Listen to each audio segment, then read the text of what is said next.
Thank you. Good evening and a warm welcome to our third quarter FY18 earnings call. I'm Nimish from the Sun Pharma Investor Relations team. We hope you received the Q3 financials and the press release that was sent out earlier in the day. These are also available on our website. We have with us Mr. Dilip Sanghavi, Managing Director, Mr. Sudhir Walia, Full-Time Director, Mr. Kal Sundaram, Full-Time Director and CEO India, Emerging Markets and Consumer Healthcare, and Mr. Abhay Gandhi, CEO of North America. Today the team will discuss performance highlights, update on strategies and respond to any questions that you may have. As is usual, for the ease of discussion, we will look at consolidated financials. Just as a reminder, this call is being recorded and a replay will be available for the next few days. The call transcript will also be put up on the website shortly. The discussion today might include certain forward-looking statements, and these must be viewed in conjunction with the risks that our business faces. You are requested to ask 2 questions in the initial round. If you have more questions, you are requested to rejoin the queue. I also request all of you to kindly send in your questions that may remain unanswered today. I will now hand over the call to Mr. Sanghavi. Welcome and thank you for joining us for this earnings call after the announcement of financial results for the third quarter of FY18. Let me discuss some of the key highlights. Sales for the quarter were at rupees 6,598 crore, a degrowth of 14% over the same quarter last year. The decline is primarily driven by the US business. All our other businesses have grown for the quarter. In line with our EBITDA margin guidance, our overall performance for Q3 reflects a gradual improvement in EBITDA margin over the first half of the year. This is despite a challenging US generic pricing environment and continued investments in building our global specialty business. I will now hand over the call to Mr. Walia for discussions of Q3 performance. Thank you, Mr. Sanghavi. Good evening, everyone, and welcome to all of you. Our Q3 financials are already with you. As usual, we will look at the key consolidated financials.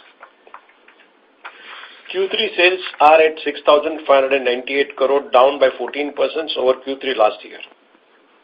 Material cost as a percentage of the sales was 31.8% higher than Q3 last year, mainly due to year-on-year decline in INR sales in US as well as higher cost of goods for Taro.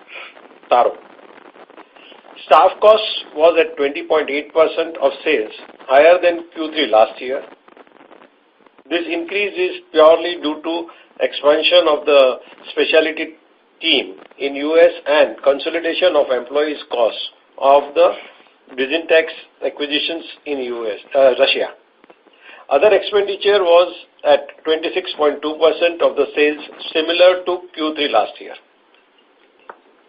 As a result of above, the EBITDA Q3 was 1,398 crore with EBITDA margin of 21.2%.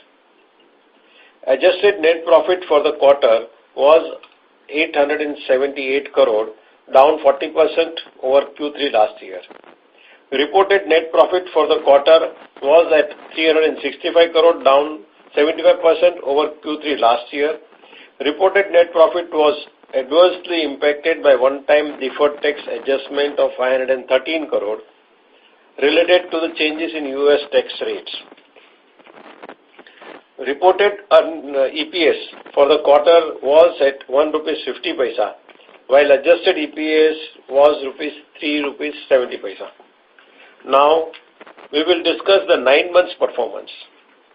For the first 9 months of this year, net sales were at 19,355 crore, a decline of 17% over 9 months last year. The material cost as a percentage of the sales was 29%, which was higher than 9 months last year. The staff cost for the first half was at 20.8% of the net sales, while other expenses at 30.5% both higher than the 9 months last year. All this increase were driven by loss of exclusivity in US, lower profitability for Taro, and challenging US generic pricing environment. As a result of the above, EBITDA for the 9 months was 3,767 crore, a degrowth of 50% over the 9 months last year. EBITDA margin were at 19.5%. Net profit for the 9 months is 853 crore, which are two large one-time which has impacted the net profit. One of them is 513 crore one-time deferred tax adjustment related to changes in US tax law reported in Q3, and the second is 951 crore settlement impact related to the modafinil antitrust litigations announced in Q1 this year. Excluding both this one-time impact, the adjusted net profit for 9 months period is 2,316 crore, with a net profit margin of 12% compared to the net profit of 5,741 crore for the 9 months last year. The net profit for the 9 months last year included the benefit of 180 days exclusivity of Inatimi in US, which expired in July 2016. Let us now briefly discuss Taro's performance. Taro posted Q3 for FY18 sales $156 million, down 30% over Q3 last year. For the 9 months, sales were USD 487 million, down 29% over 9 months last year. Taro net profit of Q3 was at 18 million, down by 87% over Q3 last year, which includes 38 million deferred tax adjustment related to the changes in US tax rates. Net profit for the 9 months was 125 million, down by 67% year on year.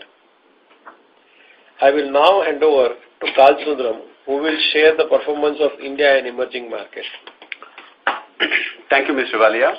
First, let me take you through the performance of our India business.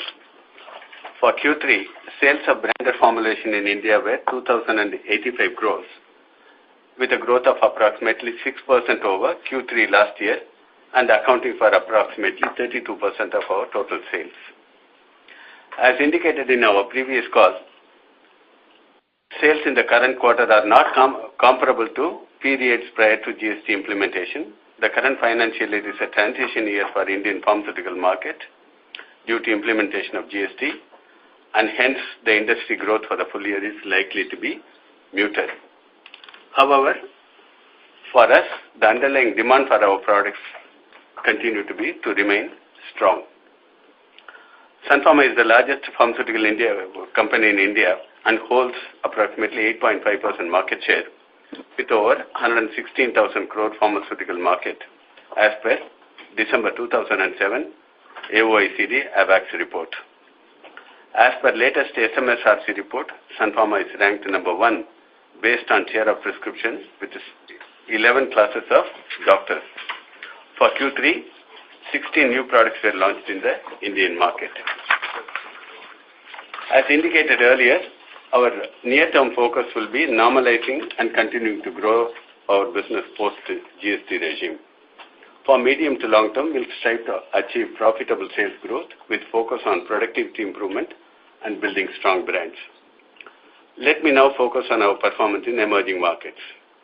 Our sales in emerging markets were $189 million for Q3, with a growth of 10%, partly driven by acquisition of Biocentis in Russia. Emerging markets accounted for 19% of our total sales. The growth is broad-based amongst emerging markets. There was a minor positive impact of currency movement on our growth in emerging market for the quarter. Now I'll hand over the call to Abhay. Abhay? Thank you, Mr. Kal. I will briefly discuss the performance highlights of our U.S. businesses.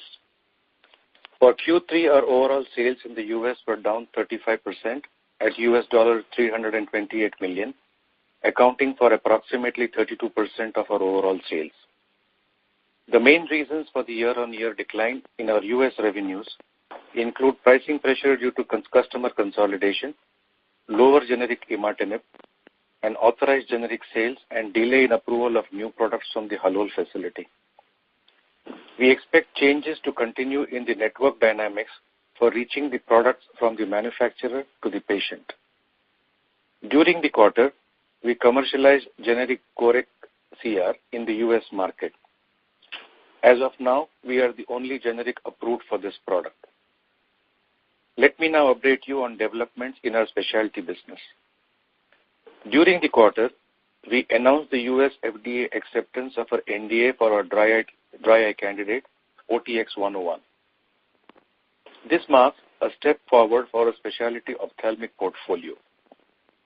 We started marketing Odomzo, our specialty oncology product, in the U.S. some quarters back. Some months back, we had announced the approval of a new label for Odomzo by the U.S. FDA, reflecting sustained duration of response for 26 months.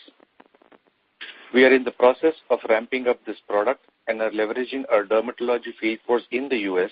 for co-promoting this product to dermatologists. For tildracizumab, we continue to expect the BLA approval in U.S. in FY19. In the near future, we will be participating in the AAD conference in U.S. and will be presenting 12 different oral and poster abstracts for tildracizumab. I will now hand over the call to Mr. Shanghvi. Thank you, Abhay. I will briefly discuss the performance highlights of our other businesses as well as give you an update on our R&D and specialty initiatives. Formulation sales in the rest of the world markets, excluding US and emerging markets, were $120 million in Q3, a growth of 6.4% over last year. ROW markets accounted for approximately 12% of Q3 revenue. We continue to focus on developing and utilizing APIs for captive consumption for benefits of vertical integration. For Q3, the external sales of our API business were at 370 crore, flat over Q3 last year. We continue to invest in R&D for enhancing our pipeline. Consolidated R&D investments for Q3 were 373 crore, accounting for 7.2% of sales. This R&D spending enables development of future product pipeline, including specialty and differentiated products. We have a strong pipeline for the U.S. market with 126 ANDAs and 4 NDA awaiting approval with the U.S. FDA. For the quarter, 4 ANDAs were filed and 5 approvals were received. The number of ANDAs pending approval has reduced slightly as compared to Q2 since we have dropped certain non-viable projects. I am also pleased to inform you that we have recently commercialized Odomzo in Germany, the first European country in which we have launched this branded oncology product. And finally, on the FY18 guidance, we continue to expect EBITDA margin in the 20 to 22% range for the first half of this year.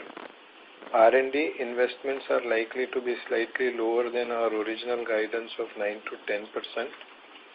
Our 9-month revenues have recorded a decline of 17% year-on-year. We expect our Q4 revenues to be similar to Q3. With this, I would like to leave the floor open for questions. Thank you. Thank you very much. Ladies and gentlemen, we will now begin the question and answer session. Anyone who wishes to ask a question may press star and 1 on their touchtone phone. If you wish to remove yourself from the question queue, you may press star and 2. Participants are requested to use handsets while asking a question. Ladies and gentlemen, we will wait for a moment while the question queue assembles.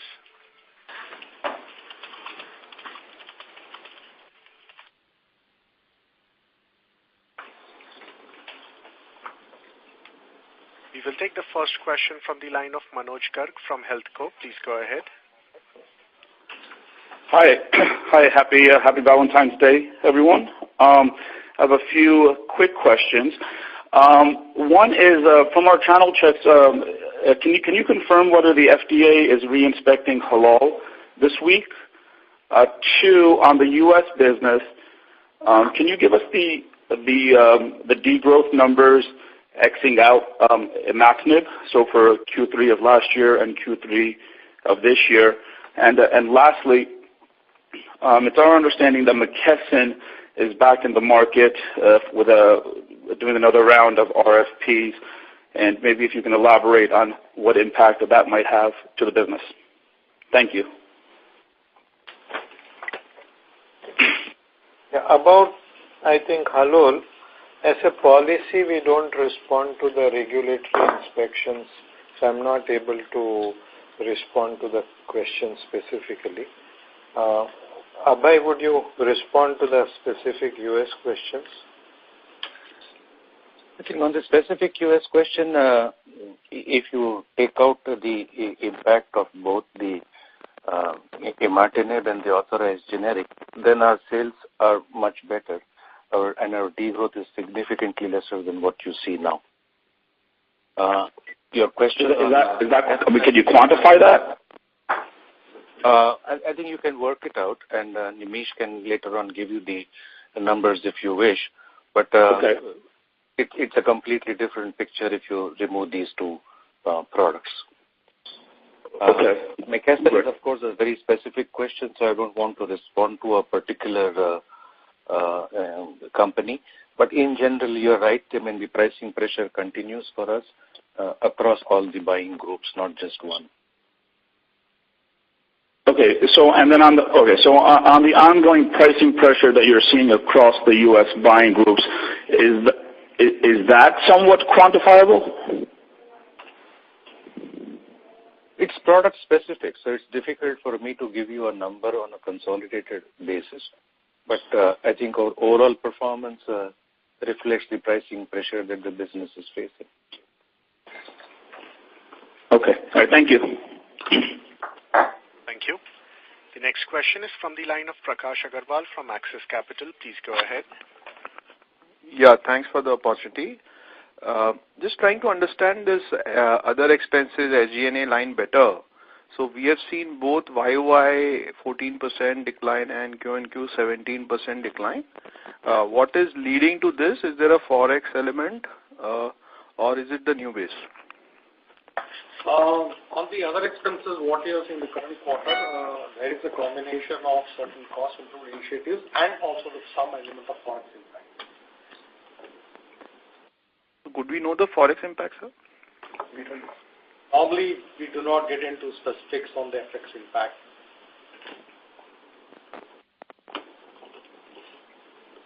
But if you could just help us, so there would be some increase in the other expenses line, and this is not the base. Is that right understanding?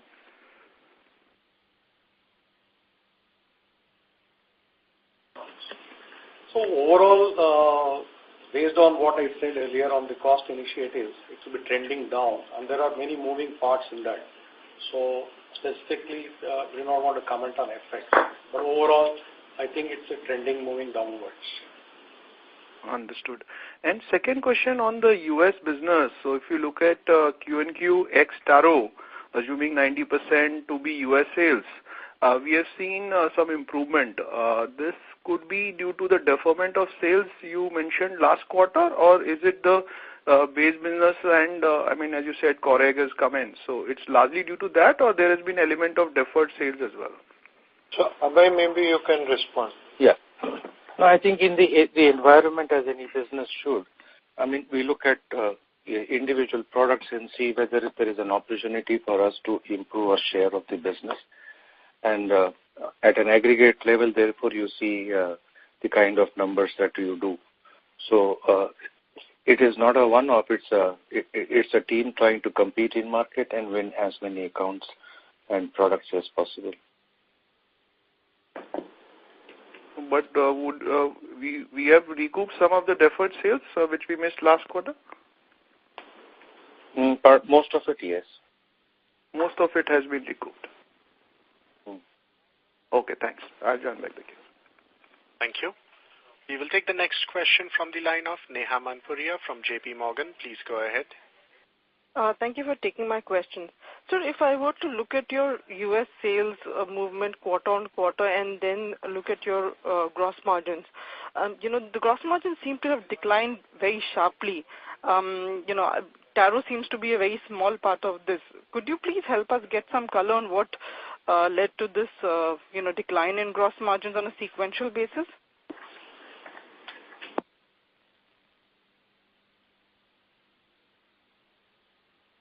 Should I take this question? Responding. Murali is responding. So it's a combination of what you saw, Taro, material cost increase, and also product mix. So that's what I would cumulatively the impact what you're seeing in the gross margin for the quarter under review. So then it's fair to assume that this is the new base for our gross margins. For Taro, we cannot say beyond this. Beyond this, it's difficult. Whatever is the public information. Okay, then if I were to ask this question, ex Taro, is this the new base for Sun Pharma?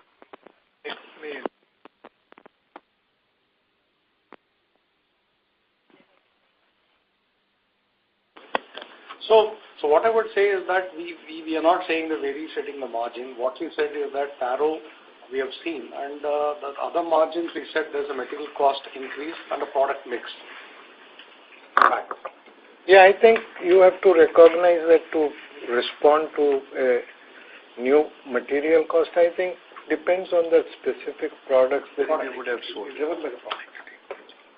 Yeah. Hopefully, our focus always is to find a way to improve the EBITDA. Okay. And second, on the R&D question, on the R&D line, that seems to have come off, for the last 2 quarters. Is it some, deferment in projects? Why have we slowed down, R&D in the last 2 quarters? Or are we, re-looking at R&D? Has something changed to, for the cadence to change so much? So we are relooking at part of the generic R&D, and once we have clarity, maybe we'll share that with you. But what you see also here is let's say, slowdown partly is a result of reduction in the cost of the Tildra clinical development cost, because product has been filed and safety studies are kind of getting closer to getting over. And the new studies that we have started, they haven't yet fully ramped up. So as I see, there is a certain amount of lag before it again starts going up. Got it. Thank you so much, sir. Thank you. Thank you. We will take the next question from the line of Sayan Mukherjee from Nomura Securities. Please go ahead. Yeah, thanks for taking my question. Sir, is it possible to indicate, currently what percentage of your R&D is on specialty business? So we are not splitting the R&D between generic and specialty at this point of time. I think, and we don't plan to do that at least immediately in next few quarters. At some point when our specialty R&D business builds, then we will start giving more specific information. Okay. Sir, on the specialty investments that we are doing, which is, you mentioned, reflected in employee costs and other expenses, as you get closer to, Tildra approval, how should we think about these expenses for next year? You think it can go up substantially, or you see a marginal increase? How should we model this? I think since that's in next year's we will possibly come out with a much more clearer, expected costs on those at the time when we share the guidance. Because there is a certain amount of build-up cost which will be factored into the guidance that we will share with you. But also you should know that a large part of the Tildra organization excepting a few people, or most of the people are in place. Okay. And just one final question, if I can. I was just looking at the IMS data. It shows a very significant drop in Absorica prescriptions. Do you agree with that? And if you can throw some light as what is happening and whether it will have any impact going forward? Abhay, would you like to respond? So we have made a significant correction in our copay program. So although you see a loss of prescription, which is correct, but it will go down to what you would have seen almost a year ago or slightly better. And clearly that will mean a more profitable sale of Absorica. And so that number, the change that you implemented and the impact you're saying is not meaningful from a net realization perspective is what you're mentioning. Yes. It will mean a more profitable business. Okay. Clearly. Okay, got it. Thank you. I'll join back to you. Thank you. The next question is from the line of Anubhav Agarwal from Credit Suisse. Please go ahead. Yeah, thank you. Just one clarity on that other expense. I know you're not quantifying, but you can just help because, 300 crore drop in other expense in a quarter on a base of 1400 crore EBITDA is a very significant number.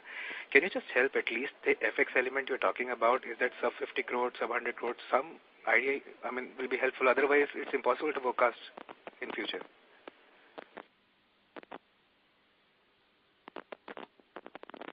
No, it's a meaningful number, is what I can tell you. But it's not the only number. But Dilbhai, if you can help with the sub 100 crore number, should I take a more than 100 crore number I take?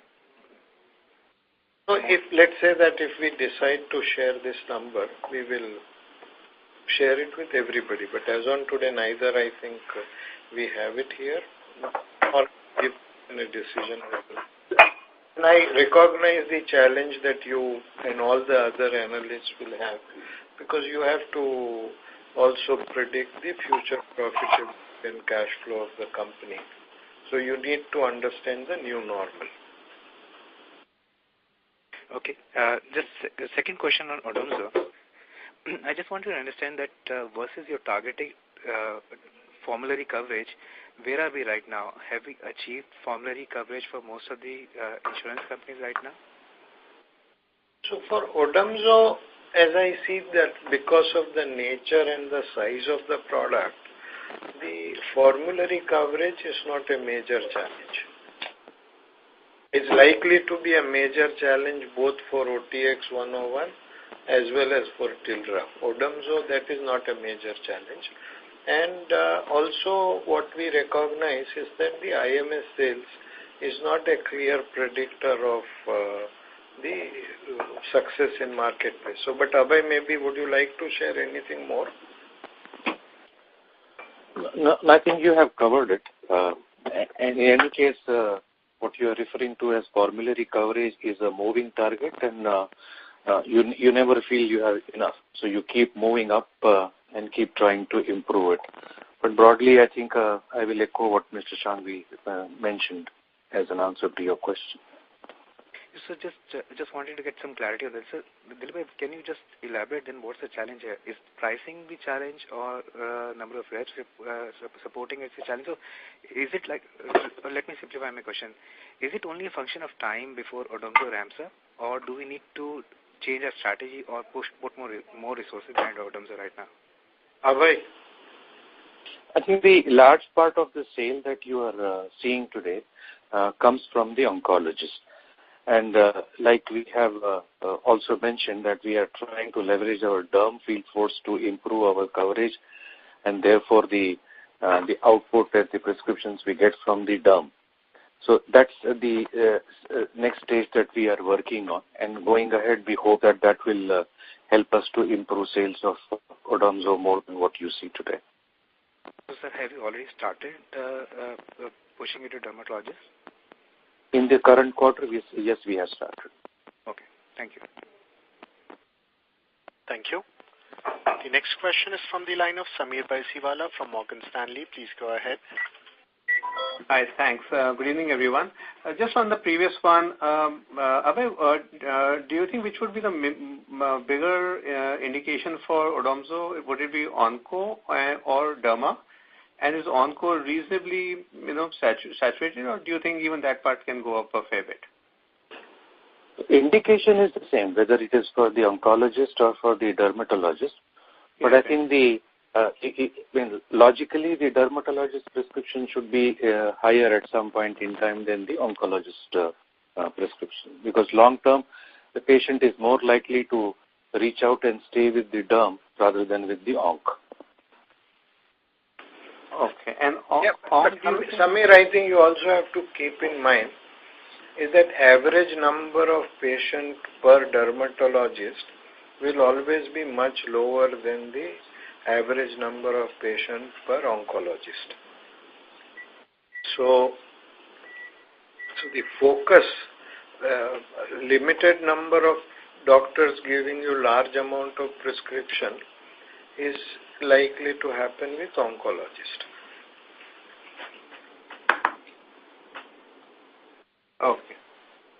Okay. And sir, on Tildra, when is the PDUFA date for this? It's end of March. Okay. And a fair expectation to get it approved in the first cycle review? No, actually, I think we have consistently announced, Samir, that this is something which Merck has filed. So we are aware, but entire interaction with the agency is being handled by Merck. So it's difficult for us to respond. Okay, one final one, sir, from my side. Given the size and the importance of Absorica in our overall U.S. business, what's the competitive outlook for this? When do you think we should expect the generic? It'll be one settlement or more than that also coming?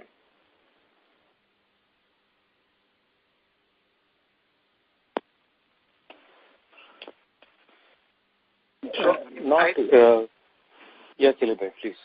No, I think what you call, typically Samir, if you see most of the settlement which is there with the first to file generic, which I think we have announced the date, subsequent settlements will be only after that.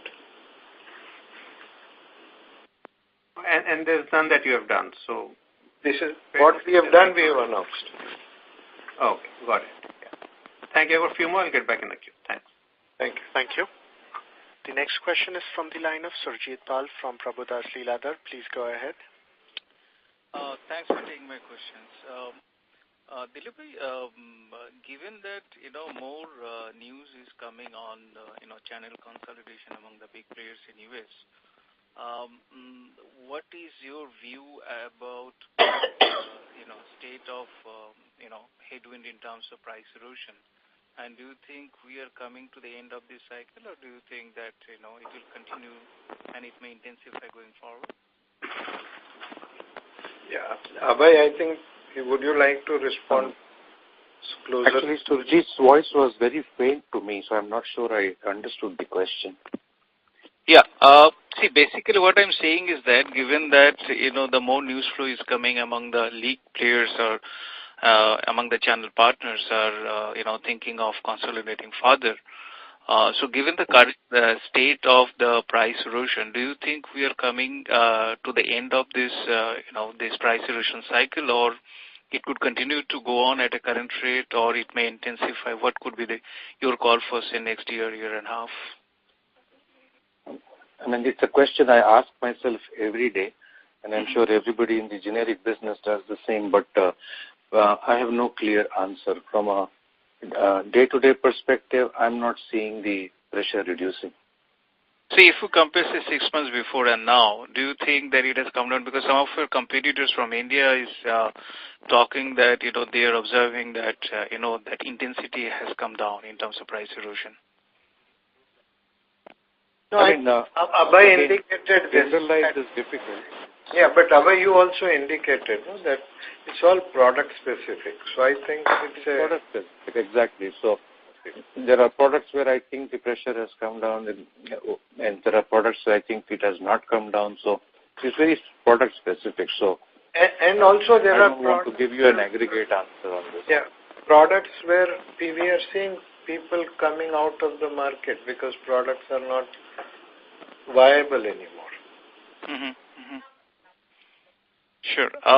The other question is that in your SGA cost, given the kind of ramping up plan for specialty portfolio as well as some of the India product also in lineups in next 2 to 3 years time, do you think that current base of 20%, 19 to 20% of SGA cost to your sales, or 20 to 22% will be enough, or do you think this cost may increase initially as a build-up cost?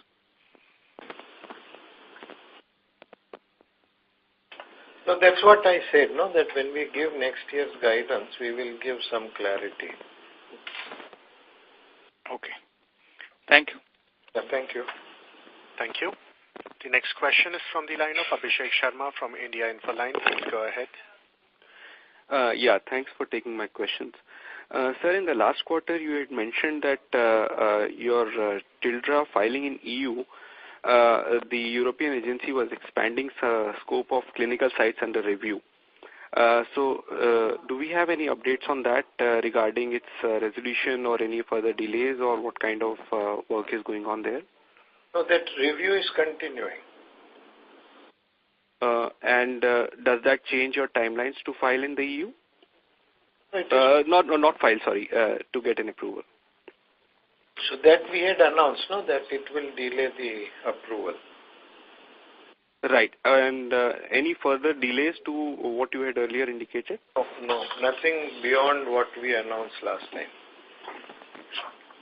Right.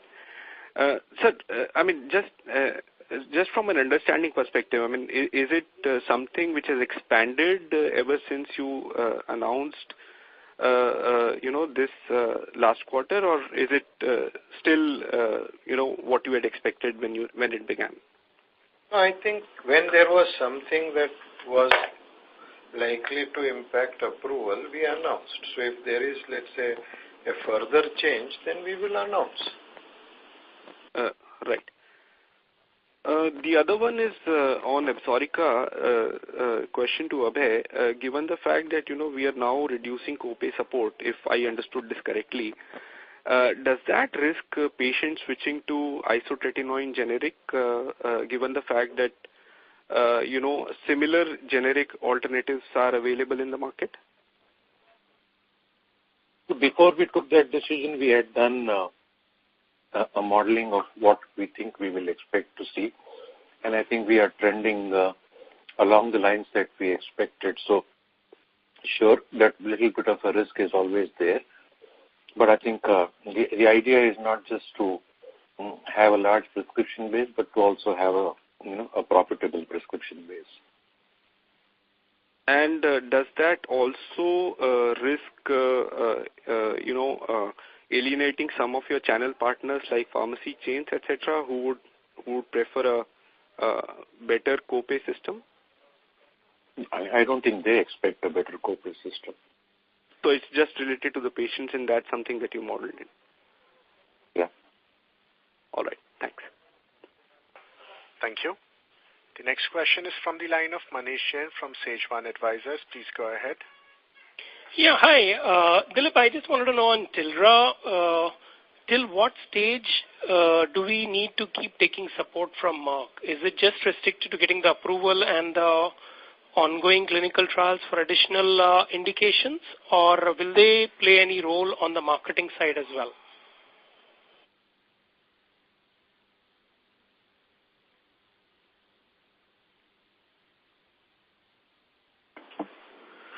So I think, Manish, what we have announced is that the filing for the US will be done by Merck, and since they would have, if the BLA is filed by them, up to the approval, they will be actively involved. The initial supplies for market also will come from the Merck till we, let's say, relocate manufacturing to another supplier.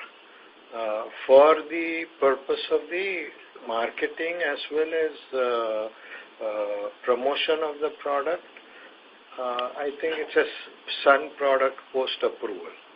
So there is no active involvement from Merck for approving the promotional material or supporting marketing activity as a part of the contractual agreement. We have good relationship with Merck so that if we wish to consult them or if we wish to take their view on whatever that we want to work on, I think that at least we've been able to access that input from them. Thanks. And typically when one is looking at a product like Tildra, what can we look at as the launch period cost? Where should we assume 6 months, 12 months, 18 months, broadly?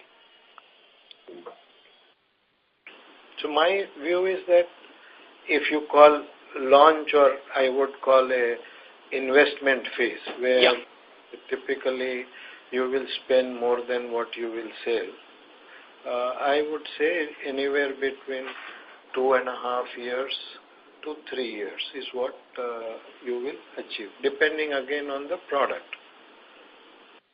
Some products will start responding much faster, so that launch phase may be 1.5 to 2 years. This is very helpful. Thanks. I'll join back the queue. Thank you. We will take the next question from the line of Ashish Khandelwal from Bear Consultancy. Please go ahead. Hi, just wanted to know what is the total debt? Has it been added in this quarter or has it been reduced in this quarter?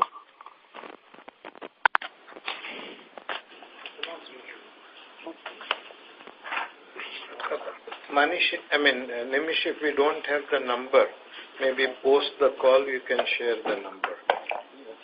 But it's not so significant. Not material. Not material. Still we share it up. Sure. It's a routine business activity. Yes. There is no significant change. We must have paid something back. We have in fact reduced. Because we had more money with the funds, mutual fund for liquids. We have reduced our borrowings, but we can share the details. Thank you. Thank you. The next question is from the line of Alok Dalal from CLSA. Please go ahead. Yes, Dilip, my question was with respect to emerging markets. So 3 years post the Ranbaxy acquisition, where you are in these markets today and how you are seeing the next 3 years? No, I think we are happy with the progress that we've made in our performance in the emerging market. We've been able to rationalize the operations, take away the low margin products, improve the overall profitability margin on the product, streamline the structure, also streamline the internal processes for filing new products in emerging markets. So hopefully that business will continue to grow over next 3 years. So Dilip, with the initial phase now behind, is it fair to assume that you will grow faster in EMs on a constant currency basis than what you've done in the last 3 years?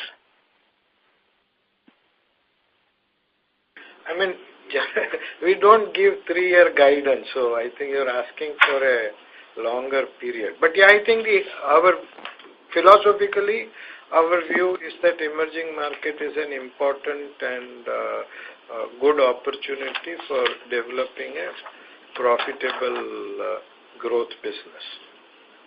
And is it possible to share the sales split in EMs? Ranbaxy used to do that in the past. Can Sun also give those numbers? Country by country, you're saying? Yeah, the key markets. Currently we have no such plan. And any comments on the profitability in these markets? 3 years have passed, so how is the profitability in these markets? So I think many markets which were, let's say, marginally profitable or loss-making have become profitable. So I don't think at a budgeted level or even at operating level after providing for corporate overheads, there is any market in which we actually lose money. Okay. Thank you. Thanks for taking my questions. Thank you. The next question is from the line of Nimish Mehta from Research Delta Advisors. Please go ahead. Yeah, thanks for taking the question. First on the U.S. business, you mentioned that we have recouped some of the sales of second quarter in the third quarter. So does this mean that the actual sales for the third quarter is lower than what is reported? And if yes, then how should we look at it? And what is the baseline sales that we should look at? So Abhay, would you respond? So I think you are probably better off looking at it as what we have done in Q4, as Q3 rather, is similar, a number that we can achieve in Q4 as well. I think so, but that intuitively means that Q2 sales has not been recouped because then this becomes I'm just trying to understand what, maybe a question from Q2 now, but why was your question also assumes that in existing products or other products we won't improve in the next quarter. Okay, understood. Okay, fair point. The second actually is on the sales guidance that Dilip was given about low single-digit decline, high single-digit decline, and now we are heading towards almost high double-digit decline. So, has there? Is it? I'm trying to understand. Is it because only of Taro, or is it also because of something else? So, if you qualitatively can tell us, what is the reason why it is not meeting the guidance? Is what I'm trying to understand. No, I think if you do mathematics, then it's not high double-digit decline. At the most, we may miss the guidance marginally. Sir, the 9-month decline is about 17%. So when we are talking about high single-digit decline, which means I think there's no sense in discussing this on phone. Maybe you're looking at different numbers. I'm looking at different numbers. Resolve this with Nimish subsequently.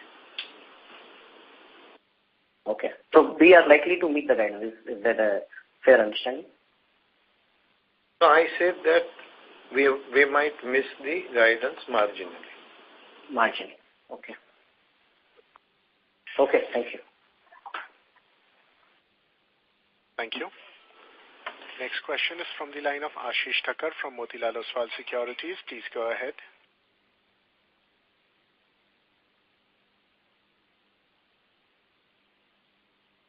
Ashish Thakkar from Motilal Oswal Securities, your line is unmuted. Please proceed with your questions.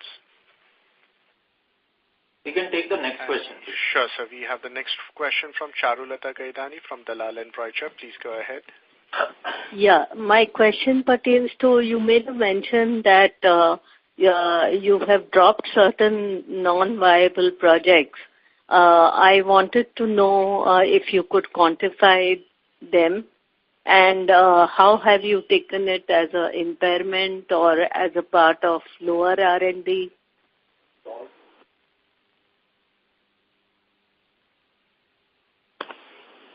So typically R&D is fully charged, so there is no need to take any impairment.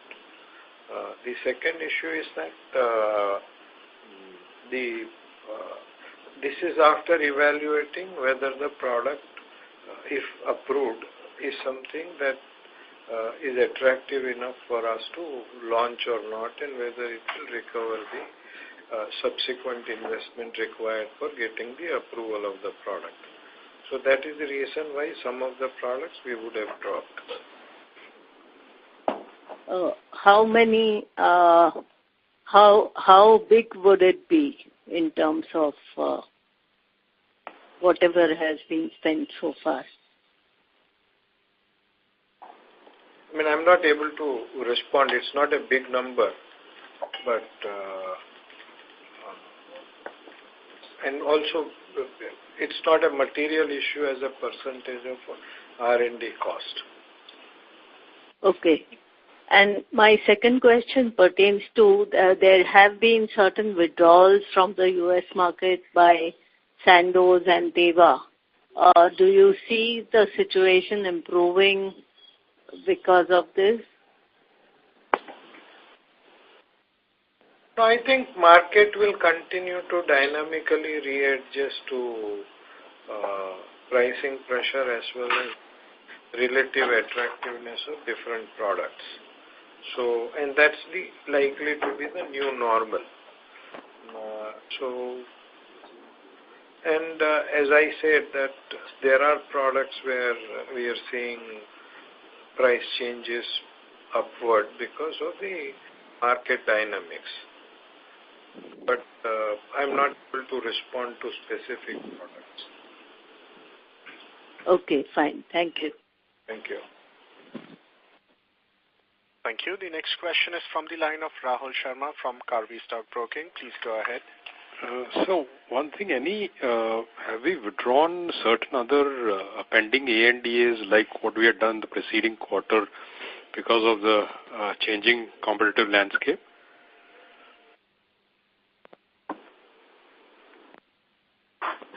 Yes, Rahul, that is what it is. Okay. So how many would be pending as of date now? We've given the details, 126 pending ANDA approvals. Okay, so probably another 10, 15 have been withdrawn? We haven't quantified. But if you do calculation, look at this and also look at new filing which we have also shared with you, then it's easy to do that calculation. Okay. Can you please rerun on the guidance which you had given? I had probably missed out on certain aspects. So Rahul, this is Nimish here. In interest of time, probably you can call me after this call gets over and then I'll explain it to you. Okay. Thanks. I'll get back in the queue. Thank you. The next question is from the line of Saad Ahmed from ULJK Financial. Please go ahead. Hi. My question is that we are hearing that next big thing in pharma is venturing out into the complex generics and biosimilars. So I wanted to know what will be the impact of this channel consolidation in US market on these new products which we are venturing out into.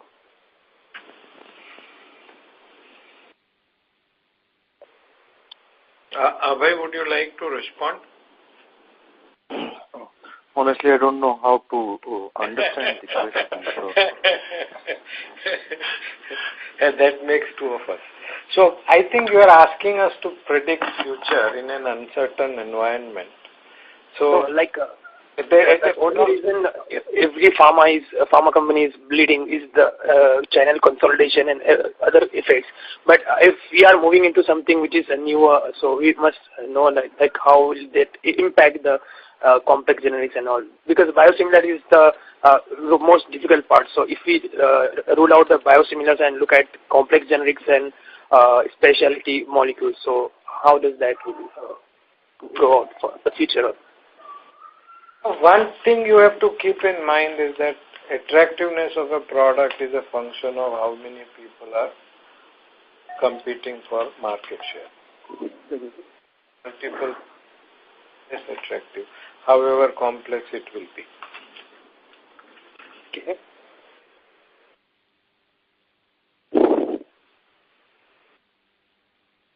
But beyond that, I don't think we can respond, in the sense that if the complex generic that we are working on day one, if there are 4 players, then it will not be attractive anymore. Okay. Okay. Thank you very much. Thank you. Thank you. The next question is from the line of Dinesh Pathak from Goldman Sachs. Please go ahead. Yeah, thank you for the opportunity. Sir, I think I heard that you said that formulary coverage is not an issue for Odemzo, but might be for Tildra and OTX. So, can you just compare and contrast like what characteristics does Odemzo have and the other two don't have, so that formulary coverage will be an issue for one and not for the other? I think it's simply the size of market and the Size of market, sorry? Size of market. I think somebody is making noise. Dinesh, it's coming from your end. There's some airy disturbance. If you're on hands-free, you will need to keep that off. I'm not on. I'm on headset. Is it better now? Yes. Sorry, sir. Go ahead. So this Odamzo is a small product in a disease which affects relatively small number of patients. So that is never under significant scrutiny. Essentially, it's not a very tightly managed formula in the space that it competes in. But psoriasis or dry eye will be a tightly managed formulary. So one will have to work towards winning your place in each of the formularies one by one. Okay. So it will happen over a period of time, and it's not necessarily going to be very fast. That's what we are trying to communicate here. Okay. And can you indicatively mention the field force that we have for Odamzo?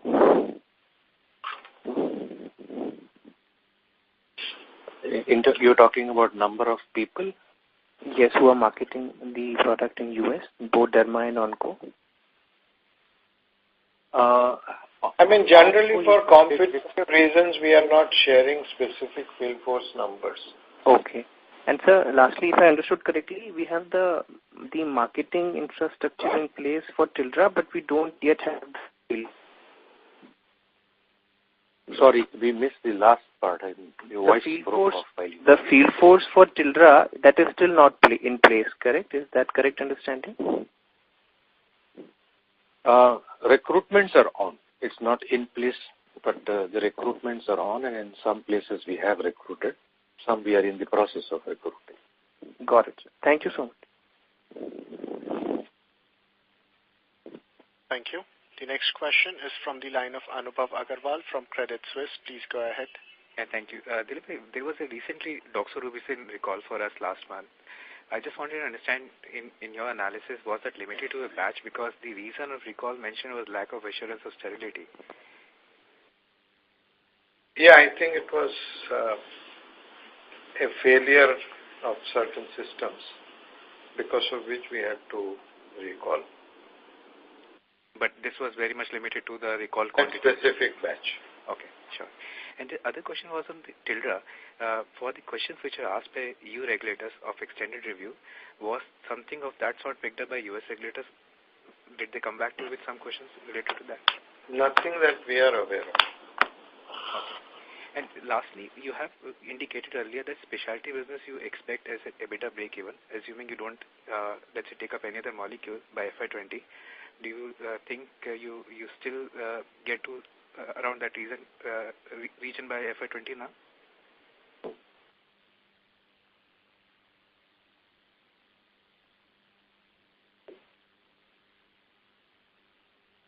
Right.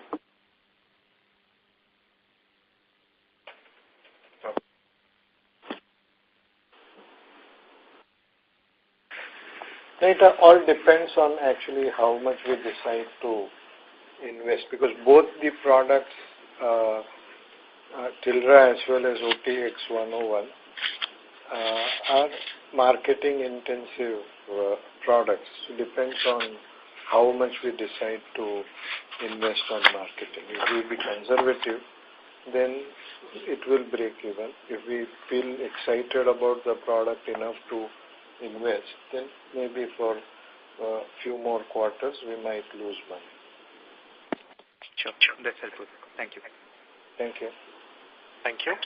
The next question is from the line of Sameer Baisiwala from Morgan Stanley. Please go ahead.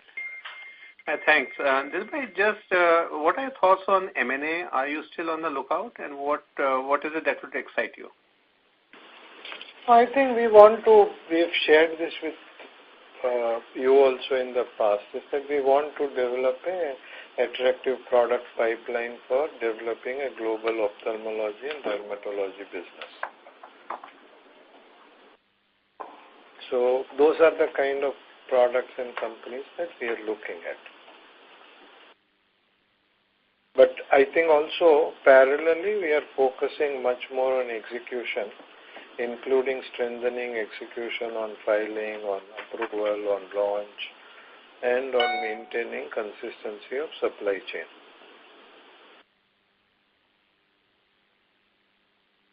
Okay. And sir, the second question is when your R&D team is working on generic pipeline for the U.S., when you look at the lay of the land over the next 3, 5, 7 years, based on the work being done internally, do you think that this is an attractive market? Do you see there is a fair bit of opportunity as we go forward?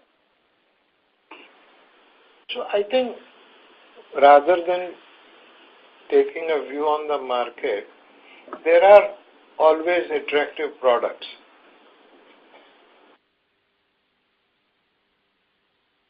The percentage of the relatively short period patent expiry is lower now than what it used to be in the past. So to that extent, I think the cash flow will get deferred and it will need to be justified in terms of net present value to recover the investment and make.